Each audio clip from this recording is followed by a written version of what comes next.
అందరికీ నమస్కారం. ప్రభుత్వ పథకాల అప్డేట్స్, ముఖ్యంగా రైతులకు సంబంధించి రైతు భరోసా రుణమాఫీకి సంబంధించి ప్రతి అప్డేట్ మన ఛానల్ అందిస్తాను. తప్పకుండా సబ్స్క్రైబ్ చేసుకోండి, వీడియోస్ అయితే లైక్ చేస్తూ ఉండండి. ఇక రైతు భరోసాకు సంబంధించి ఒక్కోసారి మిస్ అయ్యే అవకాశం ఉంది. మీకు రైతు భరోసా మీ అకౌంట్లో పడాలంటే ఏం చేయాలి, తర్వాత రైతు భరోసా ఎవరికి ఇస్తారు, ఎవరికి ఇవ్వరు, ఏ పంటలకు ఇస్తారు, ఏ పంటలకు ఇవ్వరు, అప్లై చేసుకోవాలా, అప్లై చేసుకోవద్దా, ఇలా అనేక సందేహాలతో రైతులందరూ ఉన్నారు.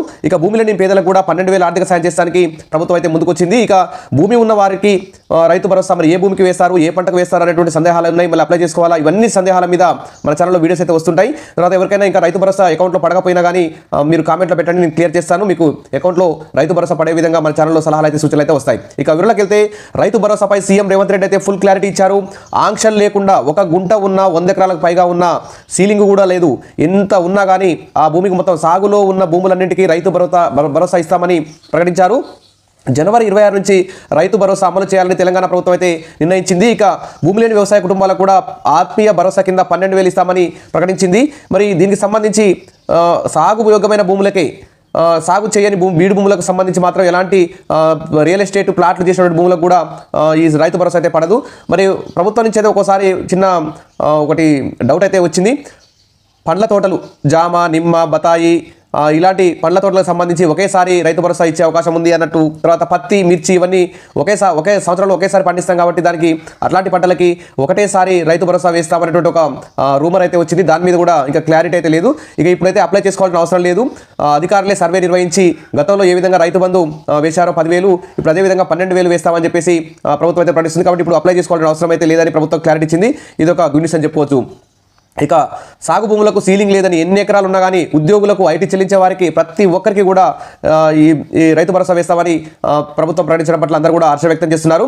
గత ప్రభుత్వం 10,000 ఇస్తే ఇప్పుడు 12,000 రూపాయలు ఇవ్వబోతున్నట్లు తెలుస్తుంది. కానీ మరి దీని మీద ఇక్కడ చూస్తే రాళ్ళు రప్పలు ఉన్న భూములు, గుట్టలు, రోడ్ల నిర్మాణంలో కోల్పోయిన భూములు, పడావబడ్డ భూములు, మైనింగ్ కోసం ఇచ్చిన ల్యాండ్కు, రియల్ ఎస్టేట్ వెంచర్ చేసిన భూములకు రైతు భరోసా ఇచ్చే ప్రసక్తే లేదని తెలంగాణ ప్రభుత్వం చెప్పింది. అలాగే నాలా కన్వర్టెడ్ భూములకు, పరిశ్రమకు తీసుకున్న భూములు, రైతుల నుంచి ప్రభుత్వం సేకరించిన భూములకు రైతు భరోసా ఇవ్వబోమని స్పష్టం చేసింది. మరి ఈ భూముల్ని ఎలా గుర్తిస్తారు? పంట వేయకుండా పంట వేసామని చెప్పేసి ఏమైనా అవతలకు పాల్పడే అవకాశం ఉందంటే దీని మీద మరి రైతు భరోసా ఏ భూములకు రాదో వివరించేందుకు కూడా రెవెన్యూ అధికారులు గ్రామ సభలు నిర్వహిస్తారు. ఆ గ్రామ సభల్లో మీకు సంబంధించిన భూమిలో పంట వేశారా, వేయలేదా అని కూడా అక్కడ డిస్కషన్ చేసి మీకు రైతు భరోసా వేసే విధంగా చర్యలు తీసుకోవడం చెప్తారు. ఇక దరఖాస్తులు లేకుండానే రైతు భరోసా అందించేందుకు మంత్రివర్గం నిర్ణయించడం పట్ల రైతులైతే హర్షం వ్యక్తం చేస్తున్నారు. ఇక వ్యవసాయ యోగ్యమైన భూమికి రైతు భరోసా ఇవ్వాలని నిర్ణయించినందున మళ్ళీ దరఖాస్తు పెట్టుకోవాల్సిన అవసరం లేదనే అభిప్రాయానికి అయితే తెలంగాణ ప్రభుత్వం వచ్చింది. సరే, ఏది ఏమైనా మరి ఈ పండ్ల తోటలకు, తర్వాత పత్తి, మిర్చి సంవత్సరానికి ఒకే పంట కాలం ఉన్నటువంటి పంటలకు కూడా మరి 2 సార్లు రైతు భరోసా ఇవ్వాలి అనేటువంటి డిమాండ్ అయితే వస్తుంది. ఇక భరోసా ఎందరికి ఇస్తారు? మరి ఎకరానికి ఏడాదికి 12,000 ఇస్తారు. మరి ఈ నెల 26 నుంచి ఈ రైతు భరోసా అమలవుతుంది. మరి కొత్త మార్గదర్శకాలు, దరఖాస్తులపైన చర్చ అయితే జరుగుతుంది. కానీ మరి ఈసారి రైతు భరోసా లబ్ధిదారుల సంఖ్య పెరుగుతుందా, తగ్గుతుందా, మరి రేషన్ కార్డులు ఏమైనా లింకు పెడతారా, కుటుంబానికి పరంగా ఏమైనా ఎకరాలు తీసుకుని ఆధారంగా ఇస్తారా అనే దాని మీద కూడా ఇంకా క్లారిటీ రావాల్సి ఉంది. ఇక భూమి లేని రైతు కుటుంబాలకు కూడా ప్రయోజనం చేయాలని చెప్పేసి అధికారులు అయితే కసరత్తు అయితే ప్రారంభించారు. దాదాపు ఇప్పుడైతే కుటుంబ ప్రస్తావన అయితే తీసుకురాలేదు. రుణమాఫీకి అయితే కుటుంబానికి 2 లక్షల రూపాయలు మాఫీ చేశారు. కానీ రైతు భరోసా సంబంధించి సరే కుటుంబంలో ఎంతమంది పేరు మీద ఉన్నా అంతమందికి రైతు భరోసా వేసే అవకాశం ఉన్నట్లు తెలుస్తుంది. ఇక రైతు భరోసా కుదింపు వంచనే, ఏటా 15,000 ఇస్తామని ఎన్నికల హామీలు ఇచ్చి ఇప్పుడు 12,000 కుదిస్తారా అంటూ ఇటు బీఆర్ఎస్ ప్రభుత్వం, బీజేపీ పార్టీలు అయితే ప్రభుత్వాన్ని దుమ్మెత్తిపోస్తున్నాయి. నమ్మి ఓటేసినందుకు మోసగించిన కాంగ్రెస్ను రైతాంగం క్షమించదు, నేటి నుంచి రాష్ట్ర వ్యాప్తంగా నిరసనలకు పిలుపంటూ బీజేపీ, బీఆర్ఎస్లు అయితే ఇక్కడ పిలిపిస్తున్నాయి. కాబట్టి నాడు బిచ్చమన్నావు, నేడు ముష్టి వేస్తున్నావా అంటూ ఇక్కడ కేటీఆర్ అయితే ఫైర్ అయ్యారు. 15,000 ఇవ్వాల్సిందే అంటూ ఇక్కడ రాష్ట్ర వ్యాప్తంగా రైతులందరూ కూడా కొన్ని చోట్ల ధర్నాలు కూడా చేస్తున్నటువంటి సందర్భాలు కనిపిస్తున్నాయి. మరి సాగు భూమిని పక్కాగా లెక్కించేందుకు ప్రభుత్వం అయితే కొన్ని టెక్నిక్స్ అయితే ఫాలో అవుతుంది.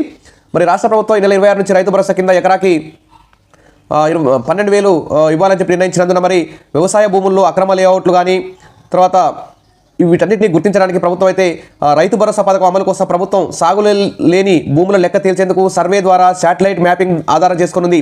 ఈ కారణంగా వివిధ జిల్లాల్లోని మండలాల్లో సాగు భూములు ఏవి, సాగులో లేని భూములు ఏవనేది తేటతెల్లమవుతుంది. ఇక్కడ శాటిలైట్ మ్యాపింగ్తో పక్కాగా సాగయ్యే భూములు ఏంటివి, బీడు భూములు ఏంటివి, రాళ్ళు రప్పలు రోడ్లు రియల్ ఎస్టేట్ భూములు ఇవన్నీ పక్కాగా తేలిపోయే అవకాశం ఉంది. కాబట్టి ప్రభుత్వం అయితే దిశగా బీడు భూముల్ని గుర్తించేందుకు మరి జాయింట్ సర్వే చేయిస్తుంది. వ్యవసాయం చేసే భూములకే రైతు భరోసా దక్కేలా పకడ్బందీ చర్యలు చేపడుతున్నారు. సర్వేస్ కోసం 5-6 డిపార్ట్మెంట్లను కోఆర్డినేషన్ చేసి అగ్రికల్చర్ డిపార్ట్మెంటు, పంచాయతీరాజ్ శాఖ, రెవెన్యూ శాఖ ఆధ్వర్యంలో క్షేత్రస్థాయిలో ఆ పొలం దగ్గరికి వెళ్ళి, ఆ భూమి దగ్గరికి వెళ్ళి వెరిఫికేషన్, సర్వే నెంబర్ల వారిగా గుట్టలు వెంచర్ల మొత్తం కూడా లిస్టు రెడీ చేసి అటువంటి బ్లాక్ లిస్ట్ చేసి ఇక్కడ కంప్యూటర్లో యాడ్ చేసే అవకాశం ఉంది. కాబట్టి గతంలో ఈ బీడు భూములు, రాళ్ళు రప్పలు, రియల్ ఎస్టేట్ వెంచర్లకు కూడా పెట్టుబడి సాయం ఇవ్వడంతో వేల కోట్ల ప్రజాధారం దుర్వినియోగమైన ప్రభుత్వం గుర్తించింది. దీన్ని కట్టడి చేసేందుకు వ్యవసాయోగ్యం కాని భూములను గుర్తించే పనిలో ప్రభుత్వం అయితే పడింది. దీనికి సంబంధించి వ్యవసాయానికి పనికిరాని భూముల లెక్క తీసేందుకు 5-6 శాఖల సమన్వయంతో మరి ఇక్కడ సర్వే అయితే చేస్తుంది. సాగు భూముల కోసం పైలట్ సర్వే, రైతు భరోసా పథకం కోసం ప్రభుత్వం కసరత్తు. 20కి పైగా జిల్లాల్లో మండలానికి ఒక గ్రామాన్ని సెలెక్ట్ చేసి ఈ కంప్యూటర్ ద్వారా, ఈ శాటిలైట్ ద్వారా డిజిటల్ సర్వే అయితే చేస్తున్నారు. ఇక్కడ చూస్తే శనివారం నిర్వహించిన మంత్రిమండలి సమావేశంలో జనవరి 26 నుంచి రైతు భరోసా అమలవుతున్న నేపథ్యంలో భిన్నాభిప్రాయాలు వ్యక్తం కావడంతో రాష్ట్ర వ్యాప్తంగా మండలానికి ఒక గ్రామం చొప్పున పంటల నమోదు ప్రక్రియ అయితే చేపట్టింది.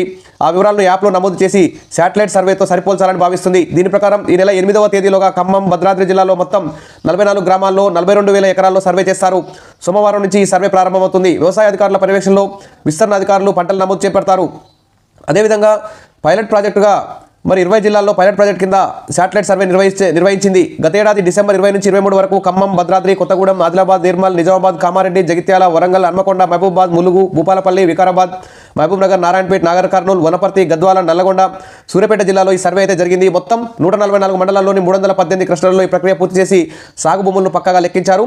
మరి శాస్త్రీయంగా ఇప్పటివరకు పంటల నమోదు ప్రక్రియ అయితే నమోదు చేస్తున్నారు. వ్యవసాయ అధికారులు మాన్యువల్గా ఏ పంటలు ఎన్ని ఎకరాల్లో సాగయ్యాయో కూడా లెక్కిస్తున్నారు. రైతులు చెప్పిన వివరాలపైనే ఆధారపడుతున్నారు. దీనివల్ల వివిధ రకాల పథకాల అమలు, పంట నష్టపరిహారం అంచనాలు ఇబ్బందులు ఎదురవుతున్నాయి. ఈ నేపథ్యంలో రాష్ట్ర వ్యాప్తంగా శాటిలైట్ సర్వేకు సర్కార్ అయితే మొగ్గు చూపింది. ఈ శాటిలైట్ సర్వే ద్వారా క్లస్టర్ల వారీగా ప్రతి 300 మీటర్ల రేడియస్లో ఏ పంటలు ఎంత విస్తీర్ణంలో సాగుతాయో ఖచ్చితంగా లెక్కించారు. పైలట్ ప్రాజెక్ట్ కింద ఎంపికైన గ్రామాల్లో సర్వే నిర్వహించి ఈ శాటిలైట్ సర్వేతో సరిపోల్స్తారు. ఇక రిమోట్ సెన్సింగ్ డేటా ఆధారంగా సాగు భూముల గుర్తింపు అయితే చేస్తారు. తర్వాత ఏఈఓల ద్వారా ఎప్పటికప్పుడు రైతు వారీగా సాగు వివరాలు నమోదు చేసి ఖచ్చితత్వం కోసం గ్రామాల్లో సర్వే నెంబర్ల వారీగా సాగు భూముల విస్తీర్ణం, అందులో ఏ పంట ఎంత విస్తీర్ణంలో సాగైందనే వివరాలు కూడా సేకరించాయి. రైతు భరోసాతో పాటు పంటల బీమా అమలు, పంటల స్థితి, ఎదుగుదల, చీడపీడలను గుర్తించడం, వరదలు, తుఫాన్ల వల్ల జరిగే పంట నష్టాన్ని అంచనా వేయడానికి కూడా ఈ టెక్నాలజీని వినియోగిస్తారు. కాగా ఇప్పటికే తాము రూపొందించిన పంటల వివరాలను వివిధ కంపెనీల ప్రతినిధులు పవర్ పాయింట్ ప్రజెంటేషన్ ద్వారా సాగుకు అనువుగాని ప్రాంతాలను గుర్తించాయి. పంటలకు వచ్చే చీడపీడలను గుర్తించేందుకు ఏ టెక్నాలజీ కూడా ఉపయోగిస్తున్నారు. ఈ విధంగా పంటలకు రైతు భరోసా సంబంధించి సాగయ్యే భూముల వివరాలు సేకరించడానికి ఖచ్చితంగా పక్కాగా సర్వే అయితే చేసి సాగు భూముల్ని గుర్తిస్తున్నారు. కాబట్టి ఎలాంటి అవకతవకలకు పాల్పడే అవకాశం అయితే లేదు. ఇక అప్లికేషన్ పెట్టుకోవాల్సిన కూడా అవసరం లేదు. తర్వాత అదేవిధంగా కొన్ని పంటలకి, పండ్ల తోటలకి, పత్తి, మిర్చి ఇలా ఒకే సంవత్సరానికి ఒకేటే పంట పండేటువంటి కాలపరిమితి గల పంటలకి మరి ఒకేసారి రైతు భరోసా వేస్తారా, మరి 2 సార్లు రైతు భరోసా వేస్తారా అనేటువంటి సందేహం అయితే ఉంది. ఇక వరి ఉందనుకోండి, వరి 2 పంటలు వేస్తారు కాబట్టి 2 సార్లు రైతు భరోసా వేస్తారు. ఒక సంవత్సరానికి ఒకటే పంట పండే పంటలకి, తోటలకు కానీ బత్తాయి, నిమ్మ, దానిమ్మ ఇలాంటి పండ్ల తోటలకు సంబంధించి మరి ఒకటేసారి వేస్తారా, 2 సార్లు వేస్తారా అనేటువంటి సందేహం అయితే ఉంది. ఇక రాష్ట్ర వ్యాప్తంగా దాని మీద కూడా క్లారిటీ రావాల్సి ఉంది. రేషన్ కార్డు లేకున్నా రేషన్ కార్డుతో లింకు అయితే చేయట్లేదని దాని సందర్భం అయితే దాని యొక్క మ్యాటర్ అయితే రాలేదు. కుటుంబం యూనిట్గా తీసుకొని చేస్తారనే దాని కూడా ఎలాంటి డౌట్ లేదు. ప్రతి ఒక్కరికి కూడా ఎవరి పేరు మీద ఎంత భూమి, సాగుయోగ్యమైన భూమి ఉంటే అందరికీ కూడా ఈ రైతు భరోసా పడే అవకాశం ఉంది. ఇక ఉద్యోగులు, ఐటీ చెల్లింపుదారులకు కూడా రైతు భరోసా పడుతుంది. కాబట్టి దీనికి సంబంధించి తెలంగాణ ప్రభుత్వం ఇంత క్లారిటీగా చెప్పింది. జనవరి 26 నుంచి మరి ఎకరాల వారీగా ఫస్ట్ ఎకరం నుంచి తీసుకుంటే ఇక 2 ఎకరాలు, 3 ఎకరాలు, 4 ఎకరాలు ఈ విధంగా 5 ఎకరాలు సీలింగ్ లేకుండా ఒక గుంట నుంచి ఎన్ని ఎకరాలు ఉన్నా కానీ ఈ రైతు భరోసా అయితే వేస్తారు. కాబట్టి ఎవరికి కూడా అనుమానం అయితే లేదు. దీనికి సంబంధించి ప్రభుత్వం అయితే చాలా స్ట్రిక్ట్గా సర్వే ద్వారా, శాటిలైట్ సర్వే ద్వారా ఎలాంటి మోసాలకు తావు లేకుండా సాగు యోగ్యమైన భూములకే రైతు భరోసా వేస్తుంది. కాబట్టి దీనికి సంబంధించి ఏమైనా సందేహాలు ఉన్నా ఏమంటే మన ఛానల్లో కామెంట్లో పెట్టండి, డిస్కస్ చేద్దాం. Thank you.